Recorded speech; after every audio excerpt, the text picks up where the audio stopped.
इसी को लेकर लगातार ये मुद्दा कहीं खत्म ना हो जाए तो अखिलेश यादव बीच बीच में बयान देते रहते। ठीक है जी मनीष जी। मुमताज पठान जी, अब बेरोजगारी मुद्दा नहीं रह गया है, अब महंगाई मुद्दा नहीं रह गया मुमताज भाई, अब आप लोग के लिए शूद्री एक मुद्दा रह गया है और जनजाति जनगणना यही एक मुद्दा रह गया। अब आपको मालूम हो गया है कि अब हमसे कुछ होने वाला नहीं, अब ये इसी को उठाओ, इसी पर जनता थोड़ा रिस्पांस करती है, वरना कोई रिस्पांस भी नहीं करता है।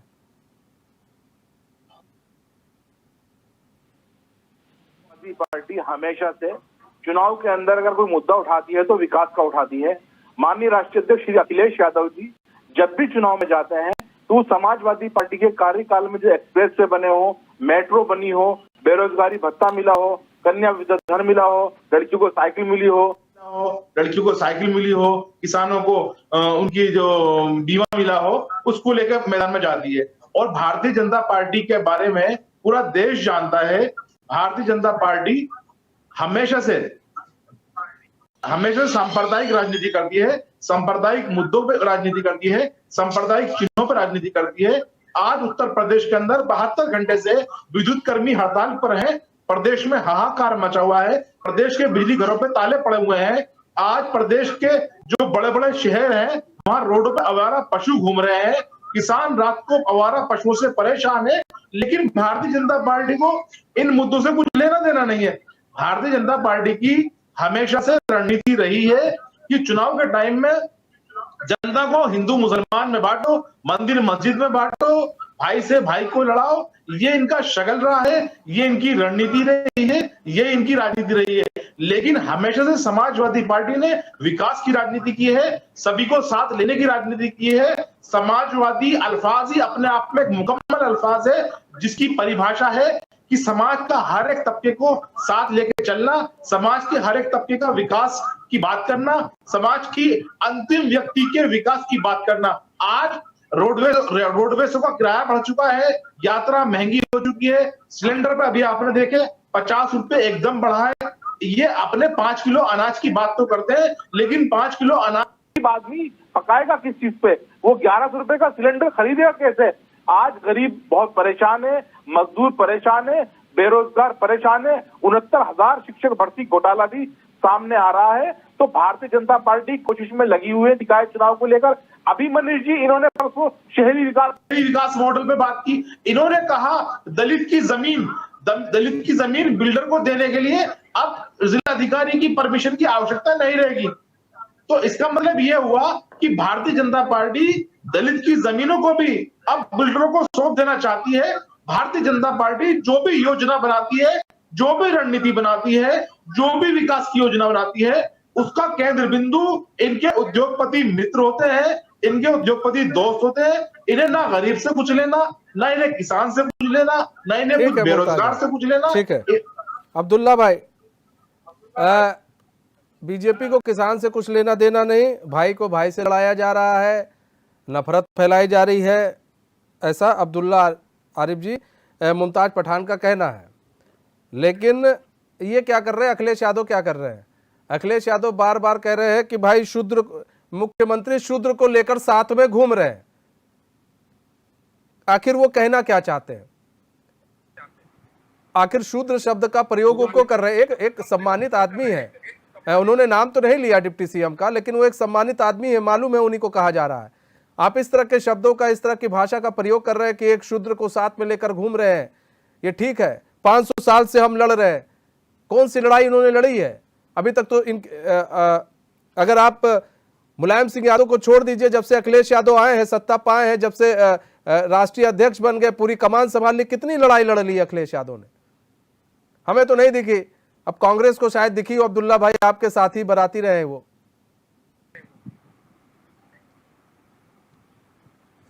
मनीष जी देखिए, उत्तर प्रदेश की राजनीति जातिगत आंकड़ों के साथ घूम रही है और सपा और भाजपा का प्रायोजित षड्यंत्र है कि जातियों के खेल में उलझा के रखेंगे उत्तर प्रदेश की जनता को। विकास के मुद्दे पर बात नहीं होगी, बेरोजगारी के मुद्दे पर बात नहीं होगी, शूद्र पर बात होगी, दलित पर बात होगी, मुसलमान पर बात होगी, हिंदू पर बात होगी, ठाकुर पर बात होगी, यादवों पर बात होगी। ये दुर्भाग्य है प्रदेश का पूरे देश के अंदर एक उत्तर प्रदेश एक ऐसा राज्य है जहां पर जातिगत आंकड़ों के आधार पर टिकट मिलते हैं और जातिगत समीकरण के आधार पर नेता राजनीति करते हैं और समाजवादी पार्टी या बसपा ये सब जातिगत उन्माद फैलाने के जिम्मेदार हैं। जब तक उत्तर प्रदेश के अंदर कांग्रेस की सरकार रही है ये सब ओबीसी, मुस्लिम, ब्राह्मण, ये सब लोग जितने भी बिरादरियां हिंदू और मुसलमानों में हैं, इन सब का हित सुरक्षित था उत्तर प्रदेश में कांग्रेस की सरकार में। ये लगातार कांग्रेस को वोट देते आए हैं और देश के अंदर अन्य राज्यों के अंदर भी आज भी ये वोट कांग्रेस को ही देते हैं। ये हालात कुछ और बात है, मुद्दों की राजनीति होती है, कभी बसपा, कभी भाजपा और कभी कांग्रेस, ये तो राजनीति का पहलू है। लेकिन कांग्रेस की सरकारों के अंदर हमेशा हर समाज का हित रहा है। लेकिन उत्तर प्रदेश की राजनीति का ये मैं दुर्भाग्य मानता हूँ कि एक डिप्टी सीएम पर आपत्तिजनक टिप्पणियां होती हैं और एक पूर्व मुख्यमंत्री पर आपत्तिजनक टिप्पणियां होती हैं। ये मैं पिछले 6 महीने से देख रहा हूँ, चाहे वो सदन के अंदर हो चाहे वो सदन से बाहर हो। यहाँ तक के पिता के कार्यकाल तक का जिक्र आ जाता है भाजपा के नेताओं के द्वारा। आदरणीय मुलायम सिंह यादव जी पर भी टिप्पणी करी जाती है और राष्ट्रीय अध्यक्ष जी अखिलेश यादव जी द्वारा उनके पिताजी पर टिप्पणी की जाती है, उनकी हैसियत गिनाई जाती है। तो ये राजनीति का दुर्भाग्य है उत्तर प्रदेश की। उत्तर प्रदेश की राजनीति का कोई विजन नहीं है।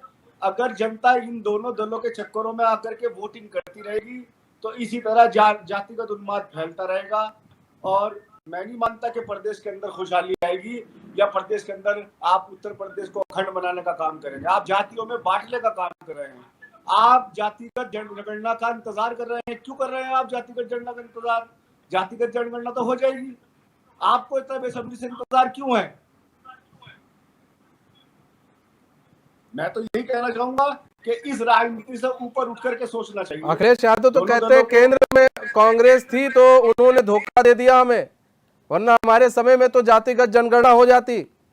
धोखेबाज निकली कांग्रेस। अगर धोखे की बात करेंगे आप तो धोखे की बात तो मैं आपको पिछले 20-30 साल पहले ले जाऊंगा। बात लंबी हो जाएगी कि आदरणीय मुलायम सिंह यादव जी ने कितना बड़ा धोखा हमें दिया था। अगर धोखे की बात आती है तो धोखा तो हम बता देंगे। 2017 में भी हम गठबंधन करने के लिए तैयार नहीं थे। उन्हें डर था इस बात का कि अल्पसंख्यक समुदाय जो है उसका वोट बैंक खिंचा जाएगा। उन्हें डर दिखा करके वोट लेते हैं लोग। भाजपा डराती है, अखिलेश पुचकारते हैं, देता कोई किसी को नहीं है अल्पसंख्यक समाज को। क्या दिया, क्या भागीदारी दी है? जब से उत्तर प्रदेश में योगी आदित्यनाथ जी की सरकार है, मुस्लिम नेताओं पर अत्याचार हो रहे हैं, मुस्लिम नेता लगातार जेल जा रहे हैं, उनके घर पे बुलडोजर चलाए जा रहे हैं। इसमें कहाँ अखिलेश यादव जी बोले हैं? आजम खान उनके कितने बड़े नेता थे। आजम खान एक नेक्स्ट सीएम माने जाते थे उत्तर प्रदेश के, उनके साथ क्या नहीं हो रहा। लेकिन एक राष्ट्रीय अध्यक्ष की हैसियत से, एक पूर्व मुख्यमंत्री की हैसियत से ना सोच करके एक परिवार की हैसियत से उनके आजम खान साहब के साथ तो खड़े रहते। अगर माइनॉरिटी का वोट लेना है तो माइनॉरिटी को साथ तो देना पड़ेगा। अगर किसी भी समाज का वोट लेना है तो उसके हितों की तो सुरक्षा की रक्षा की बात करनी होगी, या वो वोट देता ही रहेगा वो समाज।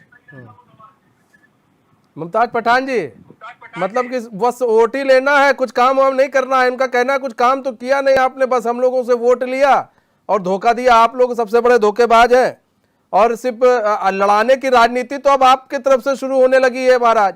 अभी तक तो चलिए बीजेपी शांत है जिसे कहा जाता था, अब तो आप लोग छेड़ रहे हैं, मधुमक्खी के छत्ते में हाथ डाल रहे हैं, फिर कहेंगे मधुमक्खी हमें डंक ना मारे। तो ऐसा तो हो नहीं सकता है ना। कांग्रेस के प्रवक्ता महोदय हैं, उन्होंने बात की आजम खान साहब की। हाँ। मैं जनाब से पूछना चाहता हूं कि आपका अभी छत्तीसगढ़ में राष्ट्रीय अधिवेशन हुआ था, कि आपको राष्ट्रीय अधिवेशन में एक भी मुस्लिम चेहरा देश का नहीं मिला कि जिसका फोटो अपने होर्डिंग पे लगा देते? क्या मौलाना अब्दुल कलाम आजाद भी इस लायक नहीं थे कि आप उनकी तस्वीर भी पोस्टर होर्डिंग पे लगा देते? ये आपकी रणनीति है।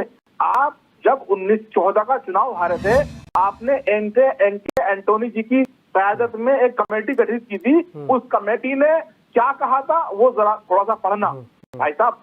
रही बात समाजवादी पार्टी की और आजम खान साहब की, आजम खान साहब समाजवादी पार्टी के वरिष्ठ नेता है, बड़े नेता है, और समाजवादी पार्टी आजम खान के साथ है। अब मैं बात करता हूँ शूद्र की। राष्ट्रीय अध्यक्ष श्री अखिलेश यादव जी ने, मान्यवर, मैं आपसे पूछना चाहता हूँ, आपका राष्ट्रीय अधिवेशन हुआ था छत्तीसगढ़ में, क्या आपको एक भी मुस्लिम चेहरा इस लायक नहीं मिला कि उसकी तस्वीर सिंबॉलिक तरीके से ही उस होर्डिंग पे लगा देते? राजनीति नहीं करते भाई साहब, हमारी फोटो की राजनीति नहीं है कि हम आजम खान का फोटो पे हंगामा करें।